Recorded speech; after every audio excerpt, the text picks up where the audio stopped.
Oke, selamat datang kembali teman-teman semua di seri belajar Smart Contract Development dan pada video kali ini ya harusnya kita praktik ya, namun masih ada hal-hal penting yang belum saya jelaskan teman-teman. Oke, jadi harapannya video selanjutnya ini oke kita betul-betul praktik guys. Oke ya. Nah, di video ke-11 ini, oke, episode ke-11 ini kita akan membahas tentang constructor, require, dan global variable, teman-teman. Ini penting sekali untuk kita ketahui sebelum kita praktikkan ilmu-ilmu yang ilmu-ilmu yang telah kita pelajari sebelumnya. Oke, guys ya, kita mulai ya. Kita mulai dari apa nih? Constructor, teman-teman. Kita akan membahas tentang constructor. Oke, sama seperti pemrograman pemrograman pada umumnya ya, adalah sebuah function yang otomatis dijalankan ya. Namun, constructor pada Solidity itu dijalankan hanya sekali ketika smart contract itu di-deploy teman-teman ya. Ketika di-deploy maka dia akan menjalankan, function ini sekali, oke?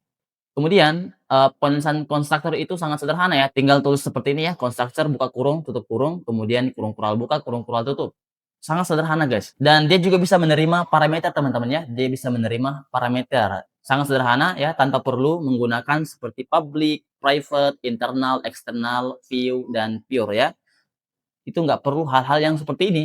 Nah, namun kalau di konstruktor itu dia bisa payable ya, jadi dia bisa menerima, sebuah ETH teman-teman. Oke, sekarang mari kita praktikkan. Oke, silahkan kembali buka Remix IDE-nya ya, teman-teman. Nah, di sini sayangnya, folder belajar saya terhapus guys ya, jadi, teman-teman silakan lanjutkan aja belajar ke berapa gitu ya. Nanti saya coba mulai lagi, new folder belajar ya. Belajar, kemudian saya bikin belajar berapa ya kira-kira? Sudah berapa? Saya lihat, belajar 5 ya kayaknya ya, .sol. Oke, belajar 5.sol. Kita buat kontrak baru ya, kita copy aja, lisensi dan, versi compilernya teman-teman ya. Versi Pragma seperti ini kita ganti menjadi MIT, oke. Kita buat kontrak lagi di sini, kontrak namanya adalah, kontrak aja deh. Berarti, contoh yang saya tampilkan ya. Kemudian kita buat kontrak function constructor-nya ya. Constructor seperti ini, dia bisa menerima parameter dan juga bisa tidak ya. Oke, dia juga bisa menerima, saldo ya, tinggal kasih aja payable seperti ini, guys. Oke, kita coba dulu yang tanpa kosongan aja seperti ini, yang fungsinya oke, fungsinya seperti ini, simpel aja. Misalnya kita buat, variabel string ya. String misal, visibilitasnya adalah public, namanya, ini nama, kosongan aja dulu seperti ini. Oke guys ya. Nah ketika function dipanggil maka kita isi nama ini menjadi, useReal ya. Nah seperti ini teman-teman ya. Oke, kita coba save guys, kita deploy, seperti ini. Nah sudah muncul. Oke, harusnya ini muncul useReal ya. Oke guys ya, jadi, dia adalah sebuah function yang otomatis dipanggil ketika di-deploy. Oke, coba kita kasih parameter teman-teman ya. Nah, kita kasih parameter string, memori, nama seperti ini, kita panggil nama, isi value-nya di sini ya. Oke guys ya, seperti ini. Oke, kita coba save ya, dan di sini ya, teman-teman bisa lihat ada pengisian, inputan ya, sebelum kita deploy ya. Oke, coba kita isi namanya saat di sini, kita deploy. Oke, sudah terdeploy dan kita klik nama harusnya muncul saat ya. Kita deploy lagi, misal, Yahya. Ini anak saya yang kedua ya. Yahya, kita deploy. Nah, sudah muncul di bawah, kita coba panggil, muncul Yahya. Sangat-sangat sederhana ya. Nah, coba kita, kasih dia payable agar supaya dia bisa menerima saldo guys ya. Kita kasih payable seperti ini, kita save. Nah, lihat tombolnya guys berubah menjadi warna merah ya. Artinya dia bisa menerima, apa namanya, ETH, saldo, oke. Kita coba isi misal di bagian value ya, kita isi misal dia bisa menerima 5 ETH guys, 5 ETH. Nah, coba kita lihat saldo kita ada 99 ya, 99.9999. Oke, kita deploy, kita isi namanya misal, apa di sini, useReal aja ya. Nah, kita deploy harusnya muncul, ini 5, kita ganti 5. Harusnya muncul 5 ya saldonya, kita panggil deploy. Nah, ini sudah paling bawah. Oke, ini masih 0 ya, saya nggak tahu, harusnya muncul 6. Coba kita klik dulu ini. Oke, ini kenapa ya masih nol? Harusnya muncul 6 guys ya. Oke, kalau kita lihat di sini saldo kita sudah berkurang ya. Tapi ini kenapa ya masih nol ETH-nya? Coba kita apakan coba nih, panggil di sini. Ya harusnya ini saldonya 6 ya. Coba kita, panggil, oke, coba kita lihat cek saldonya, kita buat function di sini. Oke, seperti ini guys. Jadi dia sebuah public view, oke, karena kita ingin membaca data dari blockchain ya. Jadi kita pakai view dan kemudian kita return Uwin seperti ini. Nah, setelah itu kita return di sini. Apa di sini kita return kan, oke, kita panggil public variable ya, global variable-nya seperti ini dot balance, balance. Seperti ini guys ya. Kita coba save. Ini saya nggak tahu. Oh ya, nah ini sudah berubah guys ya, sudah 5 guys ya. Nah ini saya nggak tahu ini kenapa. Sepertinya ngebug ya. Coba kita deploy lagi ya, kita panggil cek saldo seperti ini. Oke, misalnya kita kirim 10 guys. Oke, kita panggil di sini, siapa di sini? Yahya lagi aja. Deploy, tek. Nah, ini sudah menjadi 0 lagi. Kemudian saldo di sini saldonya kita sudah berubah menjadi 84. Kita lihat. Nah, tuh kan sudah ada 10, berarti ini tadi ngebug ya. Oke, kita coba panggil namanya Yahya, coba kita cek saldo. Nah, sudah muncul 10 ETH.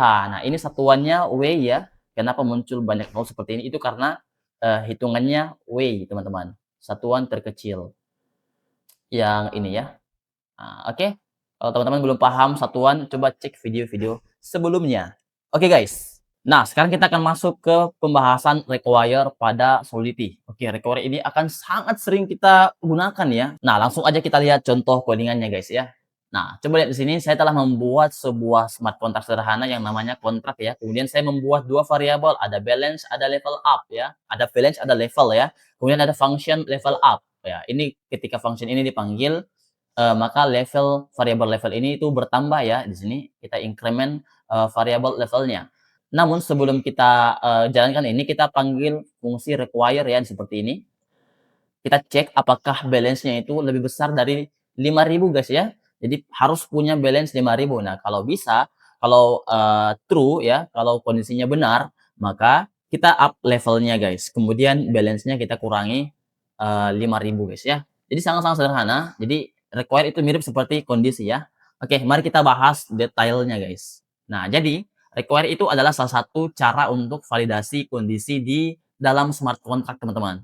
Oke. Nah, kalau kondisi dalam require tidak terpenuhi, maka eksekusi function langsung berhenti ya.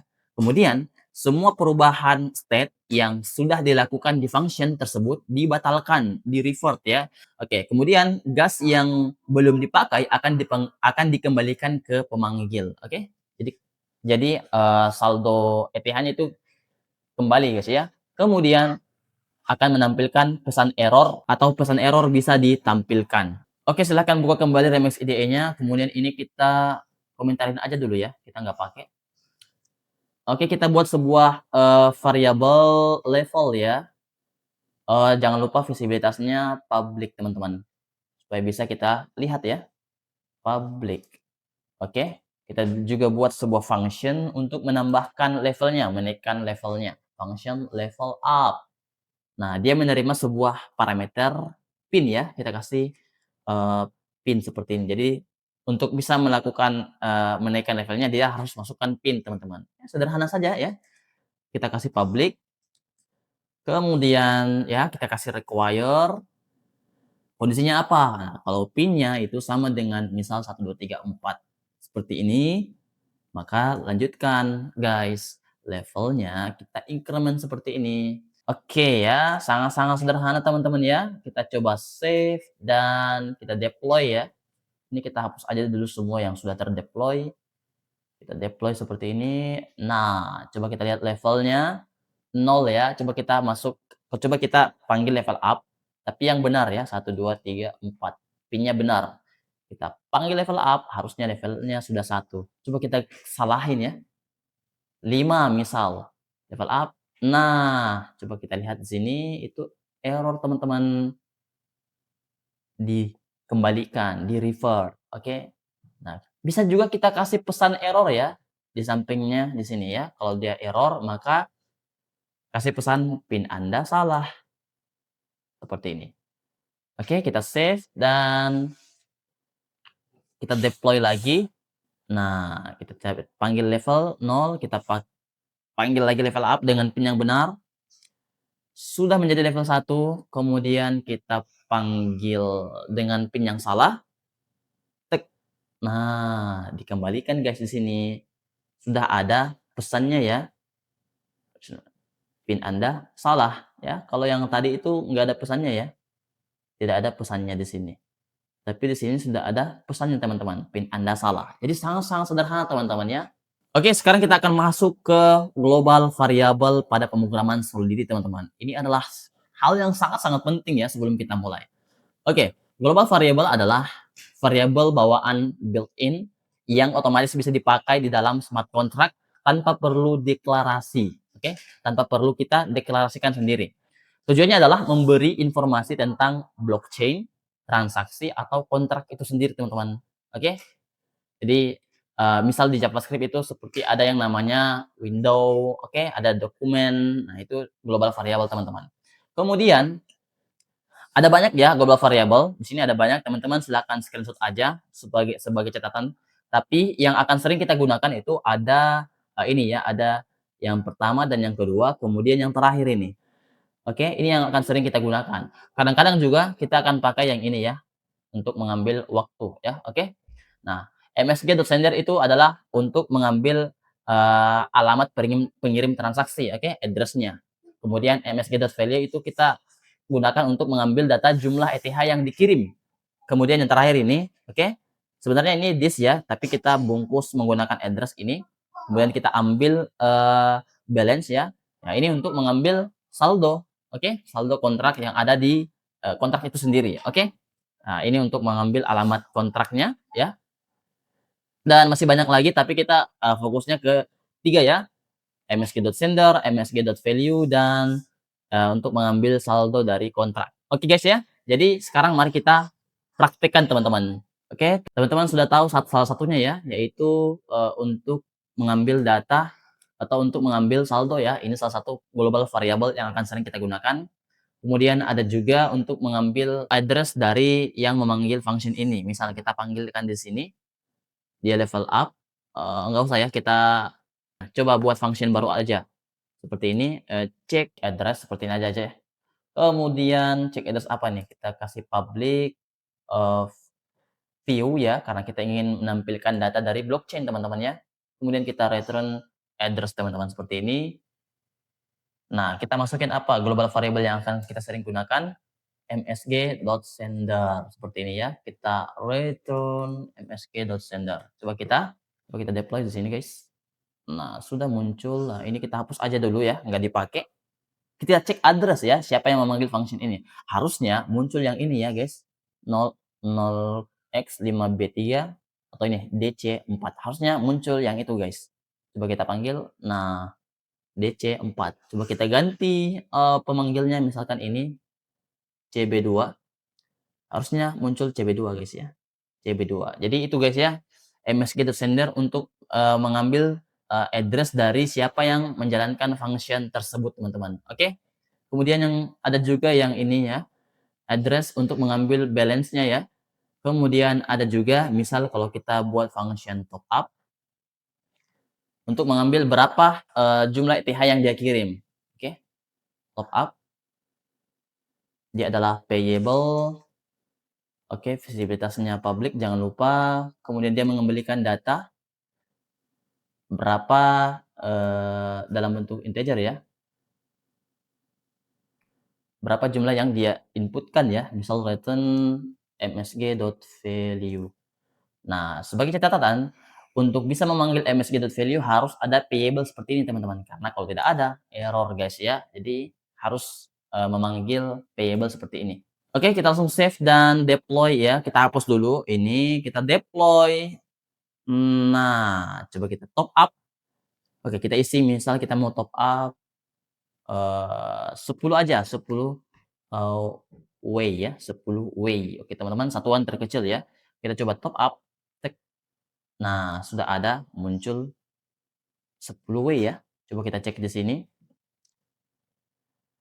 Nah, di sini, decode output ya. Kita bisa lihat di sini ya, dialognya, bagian decode output, indeks ke 0, kita munculkan, 10 guys ya.